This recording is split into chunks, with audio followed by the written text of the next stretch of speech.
We're at Rockport Harbor, and we're getting Sparrow taken apart, broken down, and getting ready to winterize her. And part of that's going to be removing the wind vane steering off the back. And I wanted to give you guys a quick review of what we thought about it. So we've got the South Atlantic S440 wind vane steering, and we've put about 2,500 miles under the keel since we've installed it. Here's what we like and here's what we don't like.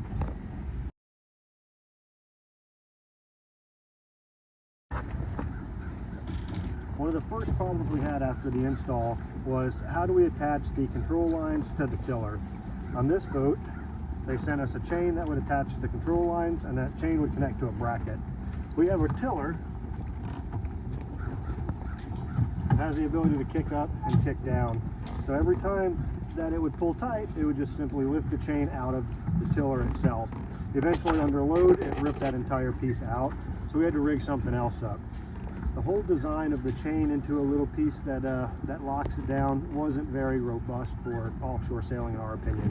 What we did is we used these cam cleats, and we made it so we're able to lock our control lines into those cam cleats, and it's infinitely adjustable as we sail to adjust for weather helm.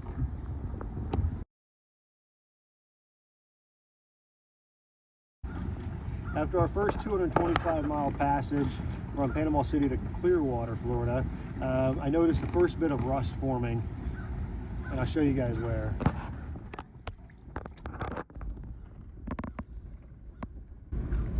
So down here at the base, where the rudder pivots, that was the first little bit of rust to form. It appears to be surface rust, but still concerning. After we left Clearwater, we put about 2,000 miles sailing all the way up to Maine on the boat.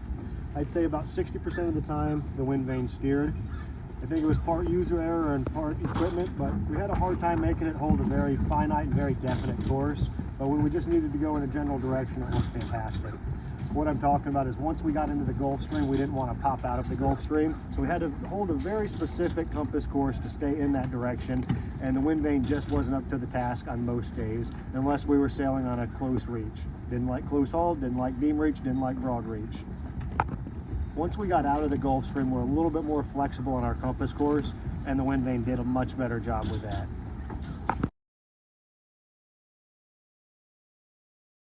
About 1,000 miles into the trip, I started noticing that the kick-up rudder was kicking up, and I think that impacted the accuracy of our steering mechanism. Let me show you. This rudder is designed to kick up or down if we catch something. No matter how tight I made this bracket, the force of the water against it always folded it up in a direction that we didn't. What I think that did is it eliminated some of the accuracy and some of the preciseness of the steering, making it even more frustrating.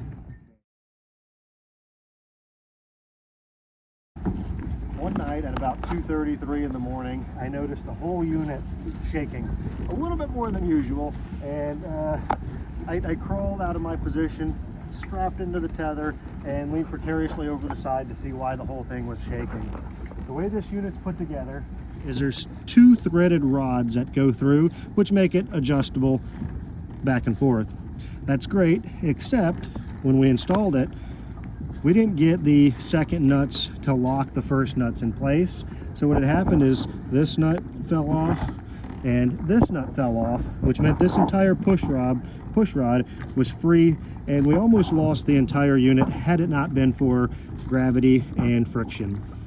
So in the middle of the night at about 4 a.m., we scrambled to find nuts that would fit, and then seizing wire to seize those nuts into place, and then we coated it with some liquid electrical tape in a hope that any vibrations wouldn't let it free itself.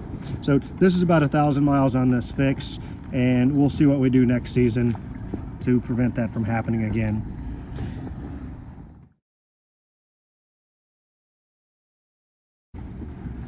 About 1,500 miles into the trip, the final straw came, and it incapacitated the wind vane steering for the remainder of the trip. So right here, the wind vane itself, or the wind paddle, bolts into, and it attaches to a push rod, which attaches to the rudder itself. This actual stripped out completely. So this threading is completely ripped out. There's no more threading. It's all from corrosion inside of this push rod tube. Fortunately, I bought the offshore kit that came with a spare, but if we didn't get 1,500 miles out of the first one, how is the next one going to get us when we're in the middle of the Atlantic?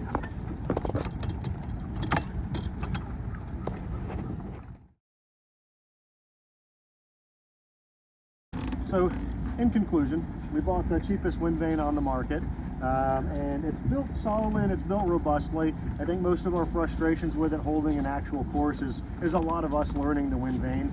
This is our first wind vane that we've used on this boat, and talking with other wind vane owners, they have similar frustrations of having to reset the lines and reset the course just ever so slightly every half hour to 45 minutes. Some of the things that are irritating us are the push rod actually failing within the first 1,500 miles. The weakness of the threaded rods that the nuts just slip right off of, potentially risk losing the entire unit. And the unit itself is robust, but the bits and pieces that put it together seem to be failing. There's some set screws that have fallen out. By the time we got to Clearwater, the first 250 miles, I had to tighten literally every bolt on this entire unit, which might be typical, I don't know, but if you're buying one or you're thinking about buying one, just be prepared that every 100 to 200 miles, just get ready to tighten everything up, or have secondary nuts to keep everything in place.